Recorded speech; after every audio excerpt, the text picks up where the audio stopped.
Have you ever wondered why some consultants build multi-million-dollar businesses while others with equal talent stay stuck at six figures forever? Less than 6% of consulting businesses break through that $2 million revenue mark. That means that almost 95% of consultants, people who are smart, skilled, committed, and generally good at what they do, never get there. In this video series, we'll cover the hidden barrier that keeps most consultants trapped in the day-to-day grind, the critical shift that separates the million-dollar consultancies from everyone else, and most importantly, the exact system that transforms you from being the business to owning the business. To start, let me show you the real reason why talented consultants hit that growth plateau. And after working with over 200 consultancy businesses personally, I can tell you it's not what most people think. Hi, my name's Greg Roworth, and I've spent over 20 years helping consulting firm owners break through the growth barriers that keep most of them trapped. This video is the first in a series where I'm going to take you step by step through a proven system for scaling your business past survival, past the plateau, toward real freedom and prosperity. But before we can talk about how to scale, we need to talk about what's stopping you. Because here's what I've found time and time again. It's not a lack of skill, it's not even a bad market, and it's not a lack of clients. It's 5 specific predictable mistakes that almost every consulting firm owner makes, and usually without even knowing it. And if you're making any of these 5, it's very unlikely your business will ever scale, at least not sustainably, and not without burning you out completely. I've written about these 5 mistakes and the flight path to scale your firm beyond the $2 million revenue mark in my book called Cracking the Code. This is written specifically for owners of firms with a team of between 5 to 20 people whose revenue has plateaued. Check in the description below for the link to get the book. Okay, let's get into it. First, let me give you some context because the numbers here are important. Around 85% of all businesses have fewer than 5 employees, and less than 4% ever grow beyond 20 people, and nearly 50% of all businesses generate less than $100,000 in profit. Think about that. Half of all business owners are making less than a decent salary, and at the same time, they're working an average of 52 hours a week. That's almost 15 hours more per week than their own employees are required to work. This is not a lifestyle business, this is a trap. Now, there are only 2 possible explanations for why so many businesses stay small. Either growth is generally difficult, and there are specific barriers that prevent it, or possibly business owners choose to stay small because the income and lifestyle suit them. But the numbers disprove that second option entirely. Most business owners aren't happy with their income. Most aren't satisfied with their work hours. Most feel they can't take a holiday without the business suffering. So it has to be the first explanation. There are specific identifiable reasons why businesses stall, and once you know what they are, you can do something about them. These reasons come down to 5 critical mistakes, and the brutal truth is that most consulting firm owners are making all 5. Now, before we get to the mistakes, I want you to understand the flaw that sits underneath all of them. Most consultancy businesses are built by outstanding practitioners, people who are brilliant at what they do. Management consultants, coaches, engineers, strategists, advisors. They're so good that their clients come back and they refer their friends and the business starts to grow. But here's the problem. Delivering great work and building a scalable business are 2 completely different propositions. And nobody tells you that when you get started. So the typical consultant starts to grow their practice by doing more clients, more services, more team members, more projects, more tasks on your plate. Every more feels like progress, but collectively they create complexity. Your time fragments, your team loses clarity, quality starts to fluctuate. And instead of building a business, you've built a machine that only runs when you're involved. It's totally dependent on you for survival. That's the fundamental flaw. And it's the reason that no matter how hard you work, you can't seem to break through. Now, let's look at the 5 mistakes that create it. The first mistake is having a short-term focus. It makes complete sense at the beginning. You need clients, you need revenue, you need to survive. So everything is focused on getting the next client, the next project, the next dollar.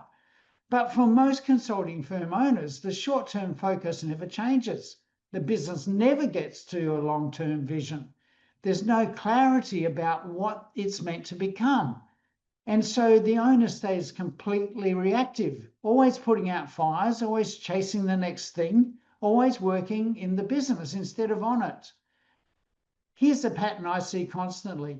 A fire breaks out. The owner fixes it, moves on, but they never fix the cause of the fire because fixing the cause isn't urgent. And so the same fires keep breaking out over and over in an endless cycle that keeps the business owner completely trapped. If your business doesn't have a clear long-term destination, a vision for what it's becoming, then every decision you make is just damage control, and you'll never scale a business on damage control.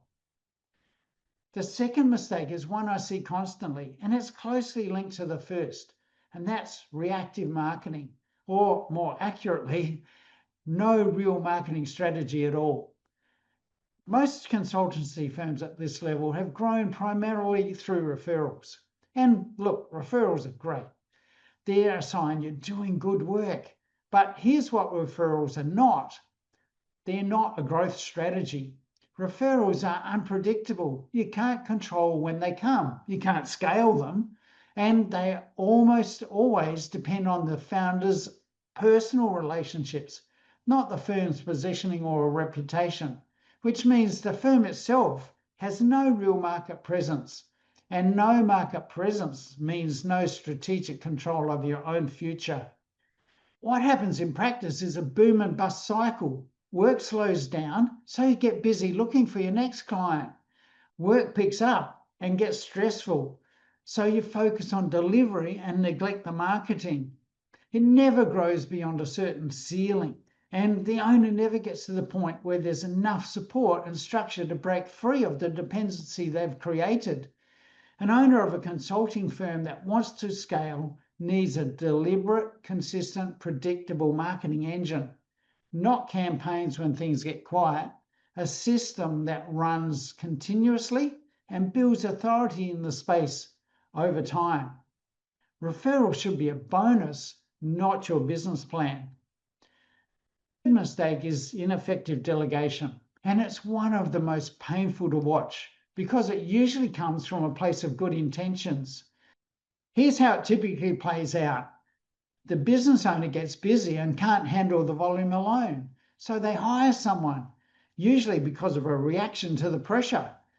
What happens is that the new recruit gets thrown into the deep end with no real induction or training, just hoping that they have enough experience to hit the ground running.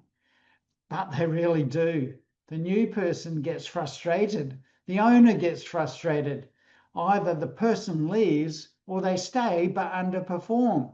Either way, the owner ends up doing more work than before, not less.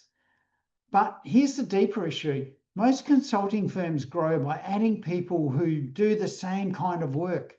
More consultants, more practitioners, more doers. And typically everyone shares responsibility for winning clients, delivering work, and keeping things running. The result is an inefficient, costly, high labor-intensive structure where nothing is clearly owned and nothing is properly systematized. Scaling requires simplification, not expansion. It requires intentional design. Reactiveness adds complexity. What you need to do is remove complexity and build a structure that works without you at the center of everything. Mistake number 4 is operating without adequate financial or operational controls. Most owners of small consulting firms make decisions by gut feel, and some owners even pride themselves on that. But statistics show very clearly that gut feel is not a reliable way to run a business. When you don't have the reports and systems that tell you exactly how the business is performing, where the money's being made, where it's being lost, which clients are profitable and which are costing you, you're flying blind. What typically happens is that profitability quietly erodes. Maybe it's poor pricing, undercharging to win work against competitors, which is extremely common. Or maybe it's inefficiency in delivery. Maybe it's working with the wrong clients who take far more time and energy than they should. Often it's all three. The result is increased stress, increased dependency on the owner, and a business that, even if it's busy, isn't actually building real value. And a business with poor financial controls is almost impossible to sell for meaningful money, which matters enormously if your eventual goal is the freedom that comes from successful exit. Okay, the 5th mistake is the biggest of all, and it's the one most owners are reluctant to acknowledge. Most consulting firm owners try to build their businesses entirely on their own. They trust their own judgment. Maybe they involve their team, but the perspective stays internal, and an internal perspective is almost always myopic. But here's a painful reality. You don't know what you don't know. And when you don't know what you don't know, you can't even ask the right questions, let alone get the right answers. According to Dun & Bradstreet, 90% of business failures come down to a single cause. Not bad luck, not bad markets, not bad clients, but a lack of business knowledge. The top 5% of consulting firms, the ones that actually scale and break past the $2 million revenue level, build something generally valuable. They operate differently. They seek out people who've already solved the problems they're facing. They don't reinvent the wheel. They invest in getting the right guidance at the right time to avoid the mistakes that cost everyone else years of unnecessary struggle. Now, here's what these 5 mistakes combine to create: a business that's totally dependent on its owner for survival. A business where any growth in the client base means more pressure on you until eventually something breaks. Maybe your health, your relationships, or your passion for what you do. If you're running a firm like this right now, you probably recognize the signs. You're working with clients you shouldn't be working with because you can't afford to say no. You're underpricing to win work. You're offering too broad a range of services because every client is different, and you're trying to keep everyone happy. You're exhausted. And underneath it all, if you're honest with yourself, you're anxious. That moment, the breaking point, is actually where everything changes, because it's the moment most people finally decide to do something. And that's exactly what the rest of this series is about. In the next video, I'm going to show you how the top 5% of consulting firms operate and what they do fundamentally different from everyone else. Because the good news is real. There is a proven pathway out of this. I've done it myself in my own business, and I've walked consulting firm owners through it many times. Businesses that were stuck at survival, dependent on their owner, unable to grow, being transformed into scalable, profitable firms with real market authority and real freedom for their owners. I'm going to take you through a 7-step system that makes that transformation possible. And I'm going to show you exactly how to apply it to your firm, regardless of what you're consulting, how big you are right now, or how long you've been stuck. But for now, I want you to do one thing.